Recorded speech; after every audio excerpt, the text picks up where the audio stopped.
warahmatullahi wabarakatuh. Apa kabar? Kembali berjumpa dengan saya Hirsa Arif dari Forum News Network. TPN Ganjar Mahfud akhirnya menyusul Timnas Amin untuk mengajukan gugatan ke Mahkamah Konstitusi. Gugatan itu dilakukan pada hari Sabtu kemarin. Ya, ini hari terakhir pendaftaran gugatan di Mahkamah Konstitusi. Sementara Timnas Amin itu mengajukan gugatan ke Mahkamah Konstitusi itu pada hari Kamis ya, tepat sehari setelah KPU Komisi Pemilihan Umum Republik Indonesia menetapkan hasil rekapitulasi nasional yang memenangkan paslon 02 Prabowo Gibran. Kalau kita simak tuntutan dari kedua tim hukum ini, baik tim hukum dari Timnas Amin maupun juga Timnas Ganjar TPN maksud saya, tim pemenangan nasional Ganjar Mahfud itu sama. Mereka sama-sama menuntut pemilu ulang dan kemudian fokus utamanya itu sebenarnya juga pada Gibran. Cuma agak sedikit berbeda kalau TPN Ganjar Mahfud itu minta agar paslon 02 itu didiskualifikasi. Sementara kalau paslon 01 Timnas Amin itu meminta agar pemilu ulang dilakukan tanpa kehadiran Gibran. Tapi kalau kita lihat sebenarnya titiknya sama ya. Cuman kalau pada TPN Ganjar Mahfud itu jelas mereka ya kalau ada pemilu ulang berarti hanya yang ikut serta itu paslon 01 dan 03 saja. Sementara kalau paslon 01 Timnas Amin meminta agar pemilu ulang itu dilakukan tanpa melibatkan Gibran. Dan terserah nanti mau diganti siapa calonnya, calon wakilnya dari Prabowo. Nah, memang karena intinya sebenarnya mereka ini sama-sama sepakat bahwa pemilu kali ini, Pilpres 2024 ini berlangsung sangat curang dan itu kecurangannya terjadi sangat masif ya karena faktor ke ikut sertaan dari Gibran Rakabuming putra Presiden Jokowi sebagai kandidat dalam Pilpres ini, yakni sebagai wakil dari Prabowo Subianto ya. Nah, memang kalau kita sudah duga bahwa gugatan pasangan 01 maupun 03 ke Mahkamah Konstitusi ini tidak lagi berpusat pada soal perselisihan hasil pemilihan umum ya, karena biasanya kan gugatan-gugatan semacam itu dilakukan karena adanya perselisihan pada penghitungan suara pada pemilihan umum. Tetapi kali ini itu tidak ditempuh karena satu tentu saja angka perolehan suara antara 02 dan 01 dan 03 itu memang berbeda jauh. Ya, dan itu rasanya kalau kemudian hanya dilakukan gugatan secara parsial, itu ya nggak ada gunanya. Dan memang sebenarnya inti dari kecurangannya terjadi itu bukan pada 1-2 TPS atau bahkan sebagian TPS, tetapi sejak awal ini kecurangan sudah direncanakan oleh rezim penguasa, yakni rezim pemerintah Jokowi. Dan mereka itu kedua-duanya merujuk pada putusan MK nomor 90 tahun 2023 yang meloloskan Gibran sebagai calon wakil presiden padahal usianya belum sampai 40 tahun. Dan kemudian putusan ini kan yang mengakibatkan kemudian paman dari Gibran, yakni Anwar Usman yang waktu itu menjadi ketua Mahkamah Konstitusi, oleh Majelis Kehormatan Mahkamah Konstitusi itu dicopot dari jabatannya dan kemudian dihukum tidak boleh menangani sengketa berkaitan dengan pemilu maupun pilpres, mulai dari pilkada, pileg sampai pemilihan presiden. Tetapi pada waktu itu Mahkamah Konstitusi tidak membatalkan putusan nomor 90 dengan alasan bahwa putusan dari Mahkamah Konstitusi itu bersifat final and binding. Jadi bersifat final dan mengikat. Jadi tidak bisa dianulir oleh putusan MK yang lain karena itu sudah inkrah begitu ya statusnya. Nah, tetapi ini saya kira yang kemudian masih coba diupayakan digugat, tetapi tetap Mahkamah Konstitusi menganggap bahwa ya itu dua hal yang berbeda, antara bahwa di satu sisi Majelis Kehormatan Mahkamah Konstitusi menghukum Anwar Usman, paman Gibran ini dicopot dari jabatannya karena melakukan pelanggaran etik berat, tetapi putusan itu tidak dianulir. Sebenarnya kalau dari logika kita ya, publik yang awam ini, kan kalau barang yang diperoleh dengan cara yang haram, ya barangnya itu jadi haram kan begitu. Karena proses Gibran lolos itu kan haram ya, karena ini dilakukan adanya konflik of interest dari pamannya, dan konflik of interest ini juga salah satu pelanggaran di Mahkamah Konstitusi. Harusnya kalau prosesnya itu prosesnya itu dilakukan secara haram, ya hasilnya juga haram. Kalau kemudian prosesnya dilakukan melanggar etika, tentu saja keputusannya itu juga melanggar etika, dan etikanya etika berat. Tapi itulah logika hukum yang ada di Mahkamah Konstitusi. Karena itu sekarang ini digugat oleh paslon 01 dan paslon 03. Nah, menanggapi gugatan dari paslon 01 dan 02, tim hukumnya itu, Yusril Iza Mahendra ini dia Dewan Penasihat kalau tidak salah di TKN Prabowo Gibran, dan yang juga dikenal sebagai ahli hukum tata negara, yang kalau tidak salah Yusril ini sudah ditunjuk nantinya akan menjadi pengacara dari TKN, menyatakan bahwa gugatan semacam itu dia memastikan akan ditolak oleh Mahkamah Konstitusi. Sebab menurut dia harusnya gugatan seperti macam itu soal pemilihan ulang itu dilakukan secara parsial. Kata dia belum ada sejarahnya ada keputusan pemilu ulang itu secara serempak. Sebab menurut dia itu akan ada persoalan teknis ya kalau kemudian dilakukan pemilihan umum atau pemilihan presiden secara serempak dengan timeline yakni tanggal 20 Oktober nanti Presiden Jokowi itu sudah harus mengakhiri masa jabatannya.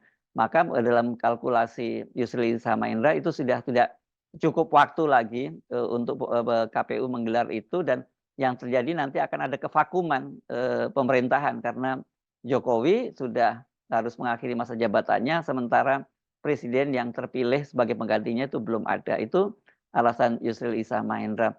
Alasan yang kedua, kata Yusril, mengapa gugatan itu baru dilakukan sekarang? Karena setelah Mahkamah Konstitusi memutuskan Gibran bisa ikut kontestasi pada Pilpres 2024, kan kemudian paslon 01 dan 02 itu tetap mengikuti kontestasi. Mereka tidak menolak untuk ikut berkontestasi pada Pilpres 2024, dan mereka berkontestasi melawan paslon 02 Prabowo Gibran. Nah, setelah kalah, kenapa sekarang baru menggugat, itu alasan dari yang disampaikan oleh Yusril Iza Mahendra. Saya kira ini nanti akan kembali pada keyakinan hukum dari para hakim di majelis di Mahkamah Konstitusi, dan juga bagaimana para pengacara di paslon 01 dan 03 itu bisa beradu argumentasi dengan para lawyer yang akan membantu paslon 02 yang akan menjadi pengacara paslon 02.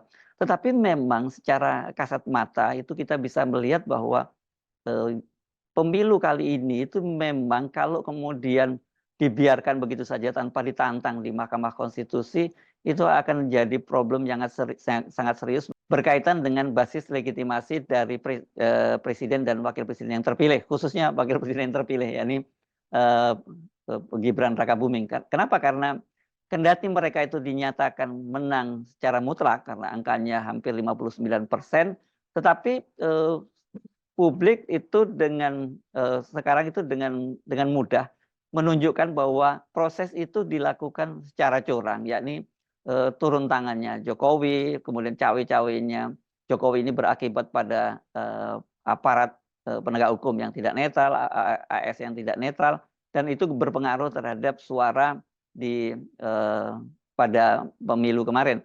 Dan di luar itu juga para penyelenggara pemilu, terutama KPU, itu sangat tampak sekali bahwa mereka ini telah bertindak curang melalui sirekap dan berbagai fakta-fakta lainnya. Agak sangat sulit itu untuk meyakinkan publik bahwa ya pemilu ini berlangsung tidak curang. Yang salah satu indikatornya, karena kalau menunjukkan betapa nantinya tingkat legitimasi, basis legitimasi dari Prabowo dan Gibran ini akan sangat rendah, kita tentu ingat pada hasil dari survei yang dilakukan oleh Litbang Kompas berkaitan dengan hak angket.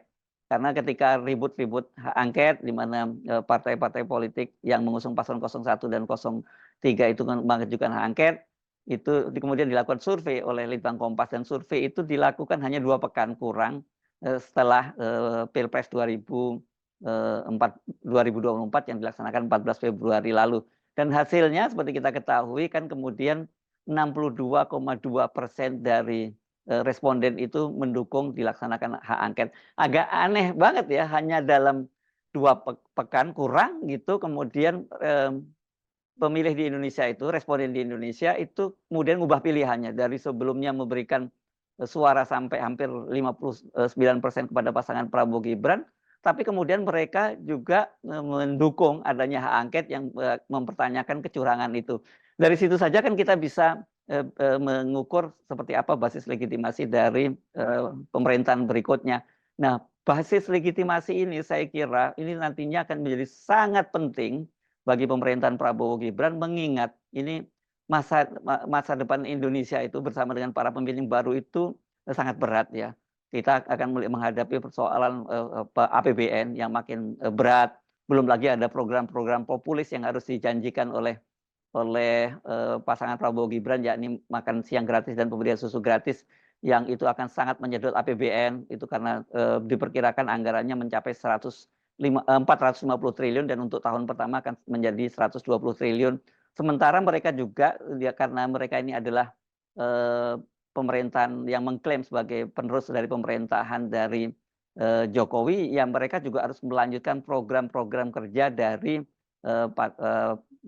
Presiden Jokowi. Antara lain yang juga terlihat itu adalah proyek Ibu Kota Negara Baru Nusantara. Jadi dengan kondisi semacam itu ya akan sangat berat beban yang dihadapi oleh pemerintah Prabowo Gibran andainya mereka ditetapkan menjadi presiden dan wakil presiden.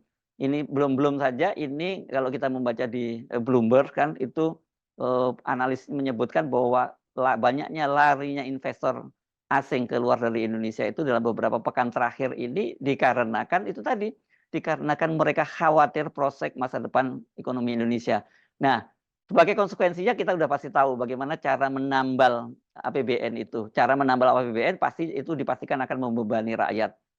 Pajak dinaikkan, kemudian harga-harga komoditi juga akan naik gitu kan, dan banyak sekali subsidi-subsidi yang akan dihapus oleh pemerintah dan itu akan membebani masyarakat. Dan kalau kemudian membebani masyarakat tentu saja ini akan menimbulkan ketidakpuasan di kalangan rakyat terhadap pemerintahan yang baru.